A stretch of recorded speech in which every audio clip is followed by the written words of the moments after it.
I'm still alive. Still kicking over here, baby. Okay, so what else happened since the last video?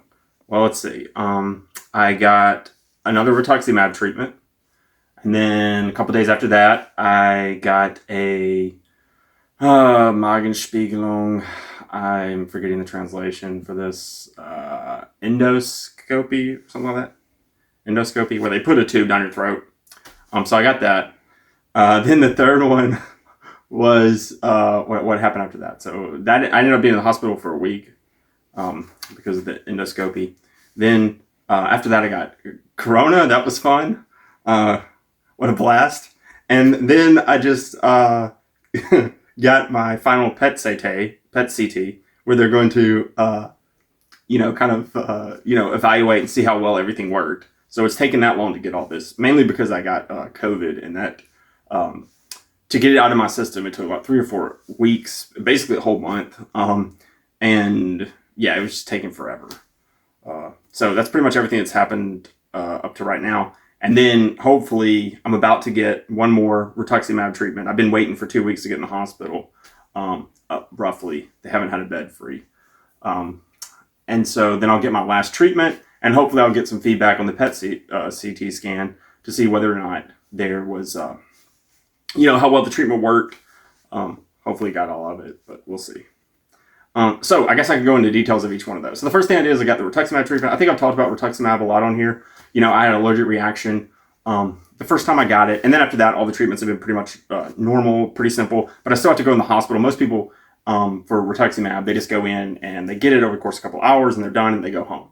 But because I had an allergic reaction the first time and I had like this high fever and everything, I have to go to the hospital and stay for like a day or two because they have to put it in me so slowly that my body doesn't react to it negatively. So anyway, I got that. And then a couple days later, so I had over the past like 6 months, or actually a bit longer than that, I've had like this, my belly button has swollen up because of all the fluid in my body. It was like putting pressure on my belly button. And anyway, they did the endoscopy and they tied some veins in my esophagus. And this, in some parts, was probably exacerbated by all the fluid from the lymphoma. But also I had all this fluid from my liver disease too. So, it's all messed up, mixed together. But anyway, so they closed off some veins, and I'm thinking that's what's led to like the swelling of my belly button going down while being gone. So it's completely gone now. It used to like stick out like this basically, and now it's just flat again. So it's back to normal. So that's nice. Let's see. So, but anyway, I got that. They did the endoscopy, and then I had to stay in the hospital for like 5 or 6 days. Which this was the first time really I started feeling good because I hadn't had a chemo treatment at that point, maybe in like 4 weeks or something. So I was like feeling really good. It was beautiful. It was sunny outside. And I'm like stuck in this hospital room for 5 days, which kind of sucked. But anyway, it's all good. I mean, I've got a good belly button now, and so I'm happy. So that was the endoscopy. Then right after that, and I probably got it there when I was in the hospital. But anyway, immediately after going home, I think I got out like a Friday or something.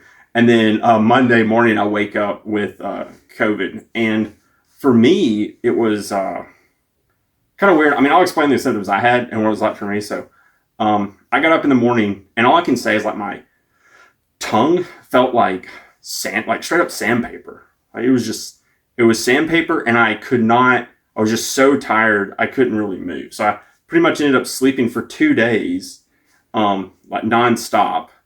I had zero energy to get out of the bed or anything, but I didn't really have like a headache or like achy bones or really feel bad in any other way than just having to lay in the bed and sleep. And then also this weird thing with my throat. So it was like sandpaper. My tongue literally tastes like sandpaper.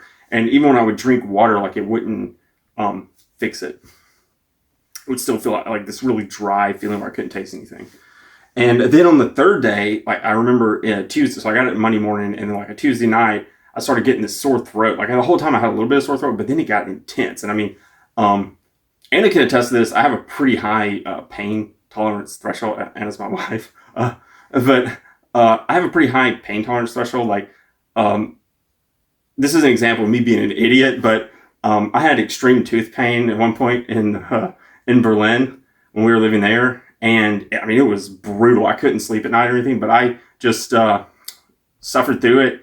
And after a couple months, the pain went away, and I was like, "Oh, this is great! No more pain." And then, like a couple of weeks later, I'm just like eating popcorn, and my tooth just like fell out, like just like my tooth burst. So I was able to hold on to that extreme tooth pain till like my tooth rotted out, apparently.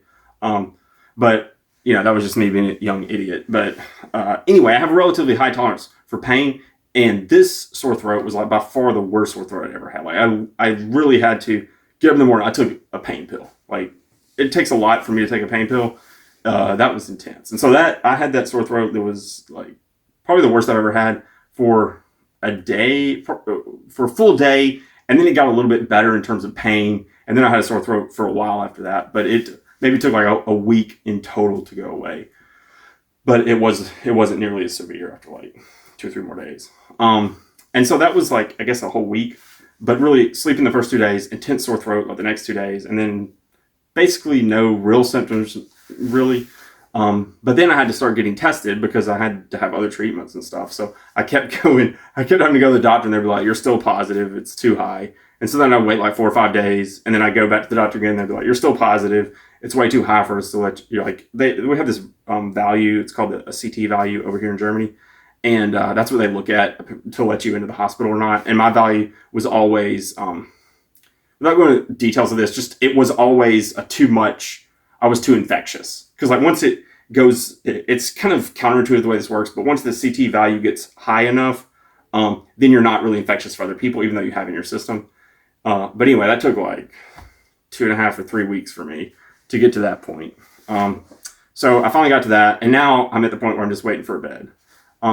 So then, I mean, they can't really do anything with you unless it's like an emergency or whatever. If you've got corona, they try to keep you out of the hospital, especially all the places I'm at for like, people that have cancer, because it's, really dangerous for them, as opposed to, I guess, like maybe if you were in the emergency room, you just like broke your arm or something, like you'll get through it probably if you're a fairly young person. But anyway, so then, they kept having to shove my PET scan, which basically this is a full body scan where they bombard you with all this that you drink radioactive water, and then they bombard you with more radioactivity, and it's like, and then your body's glowing afterwards. Now it's not glowing, but they're taking like all these pictures of your body to see where all the tumors are and everything. And you do have to drink like the sugar water that is radioactive, and the cells in your body that eat that up the most are like can give indications of cancer cells. It doesn't always have to be cancer. It can be something else that just has a highly metabolic process. But anyway, as far as I know, I don't know. Google that. Wikipedia it if you want to know all the details. But so what they do is the way this PET thing works is you go in there, they sit you in front of a TV screen, and then you have to drink. They give you a shot, I think, of the radioactive fluid, and then you have to drink like maybe a liter of sugar water, and somehow that all mixes together. And then you go into this full body scanner, and they scan you for about a half hour, 20 to 30 minutes. And they're just taking pictures, like slice images of your whole body. And then the doctors can look at that and determine, whether or not you still have tumor cells and where they are and all that kind of stuff. So I did that a couple days ago now, and I'm waiting on my bed to go in the hospital. And other than that, I've just been working on those guns, baby. Look at that. Let's see what else. It's like cancer guns. It's like lifting like 5 kilos. I'm like, yeah. No, but I'm feeling great. I can actually run again, lift weights, play sports. I was doing some gymnastic stuff the other day. So I've been trying to get out, and we've had beautiful weather here. It's like sun, perfect temperature. So I've just been trying to get outside every day and do something. It's like, man, you miss it so much when you're in the hospital for weeks and you just can't get out and can't do anything. And every time you look out the window, it's like gray because, Germany's, can't remember who wrote it, but there's this famous work called Deutschland das Wintermärchen, which is like Germany, the winter. It'd be like Germany, the winter fairy tale. My wife just helped me out. I'm sure she'll cut her voice out. She doesn't want to be in the video. But let's see. Yeah, so that's about it. So I'm doing good, waiting on the bed, waiting to know what the doctors say about the tumors. But from my body perspective and how I feel, it's great. I mean, it's a night and day difference between what it was like just a couple months ago. Not to mention, when would this be? Like about 8 months ago now. Something like that. Whatever. September last year, where I'm literally every 2 weeks showing up in the emergency room with like my entire body filled with fluid and my heart about to explode, So a little bit of improvement. All right. I think that's about it. So I'll just, anyway, wishing everyone the best as always.